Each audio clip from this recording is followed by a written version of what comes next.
এই যে চলো বাসটা কোটা যাক, কি করে কুটবো গো।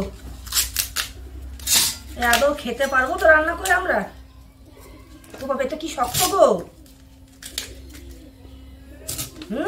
কি করে খাবো এ?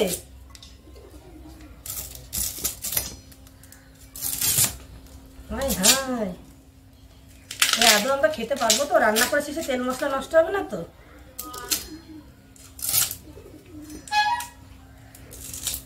বাবা, এটা ছাড়ানোই মুশকিল। চীনারা কি করে ছাড়িয়েছে অত সুন্দর করে, আমরা তো পাচ্ছি না। জানি না এটা রান্না করার পর কি হবে, কি করে কুটবো সেটাই তো বুঝে পাচ্ছি না।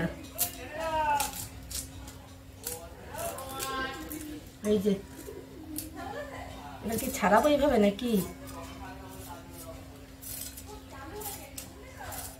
কি করে খাবো, মানে রান্নাটা কি করে করবো আমি তো বুঝতেই পারছি না গো।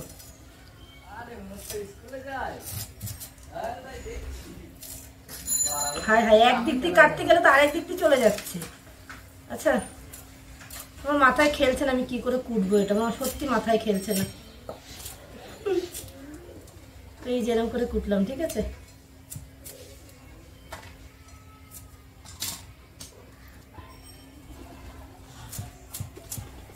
জানি না এটা কতটা খাওয়ার মতন হবে।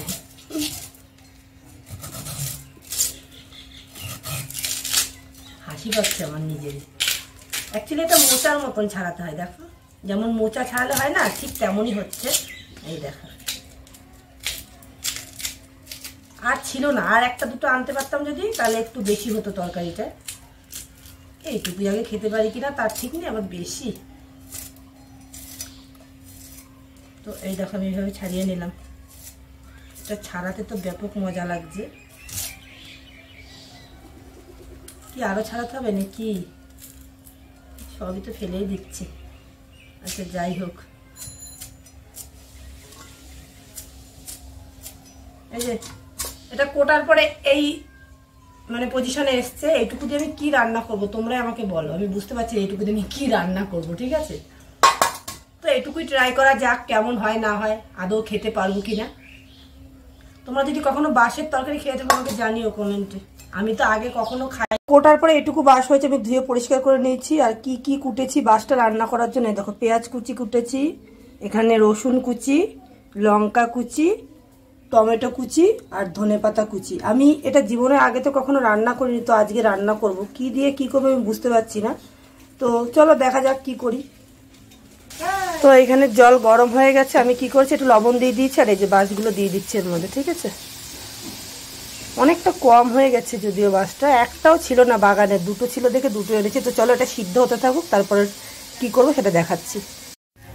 সিদ্ধ করার পর এই পজিশনে এসছে, কোনো নরম বলে কোনো বস্তু হয়নি। আমি মিনিমাম 20 থেকে আধা ঘন্টা পর্যন্ত কড়াইতে মানে রেখে দিয়েছিলাম, কোনো সেদ্ধ হয়নি। জানি না এটা কোন পদার্থ হবে, খাওয়ার মতন হবে কিনা। তো যাই হোক, আমি এখানে সেদ্ধ করে নিয়েছি, দেখি কি করা যায়, লাস্ট পর্যন্ত কি হয় দেখা যাক।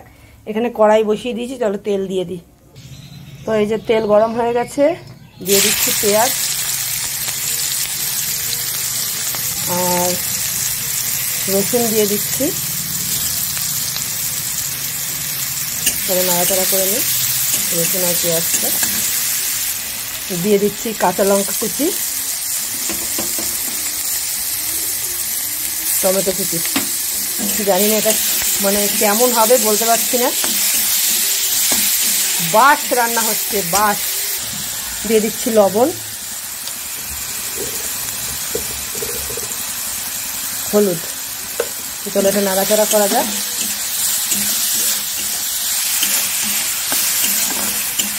এবার কি করব, এই যে আমাদের আজকের হিরো দিয়ে দিলাম বাঁশ।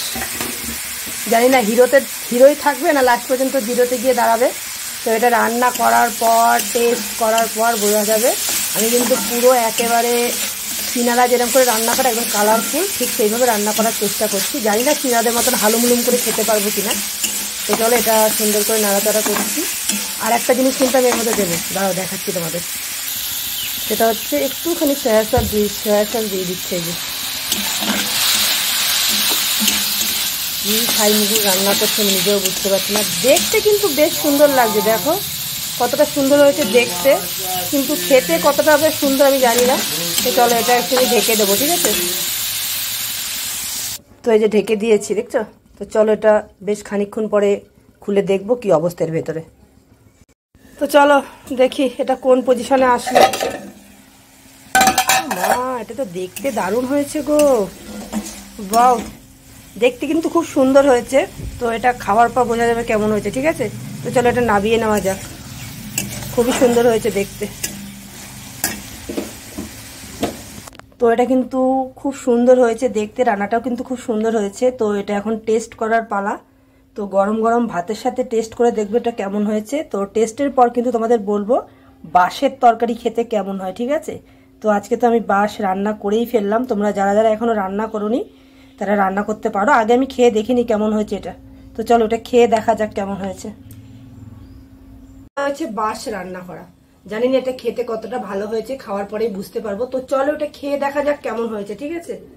দেখে তো এটা খুব সুন্দর লাগছে, খাওয়ার পরে বোঝা যাবে এটা কেমন। তো আমি আগে একটু করে বাঁশ মুখে দিয়ে দেখি।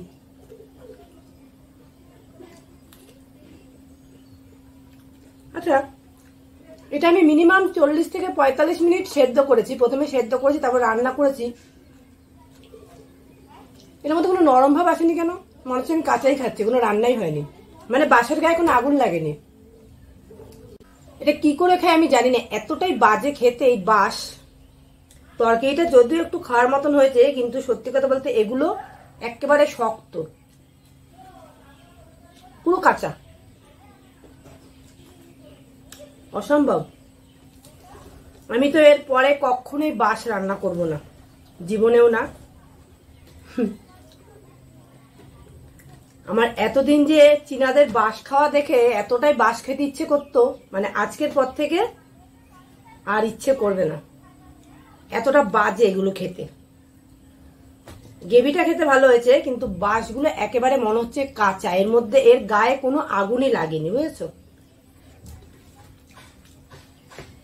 আমি এতক্ষণ ধরে সেদ্ধ করেছি, এটা কোনো সেদ্ধই হয়নি। কি করে খায় এগুলো জানি না, আমার জানা নেই। খুব বাজে, খুব বাজে। তবে যাই হোক, একটা নতুন কিছু খেলাম, নতুন কিছু শিখলাম, আর এটা সম্পর্কে অনেক কিছু জানলাম। খেতে পারি আর না পারি, কিন্তু বাঁশ যে মোটেও খাওয়ার উপযোগ্য না, এটা কিন্তু আজকে আমি বুঝে গেছি। মানে আমাদের জন্য যারা খাচ্ছে তারা তো খাচ্ছে, তাদের তো খেতে ভালোই লাগছে, দেখি তারা খুব ভালো খায়ও, কিন্তু আমাদের জন্য এই বাঁশ না, ঠিক আছে? আমাদের বাঁশ ঘরে আর লোকেকে দেওয়ার জন্যই ঠিক আছে, খাওয়ার জন্য মোটেও ঠিক নেই। আমাদের জন্য এগুলো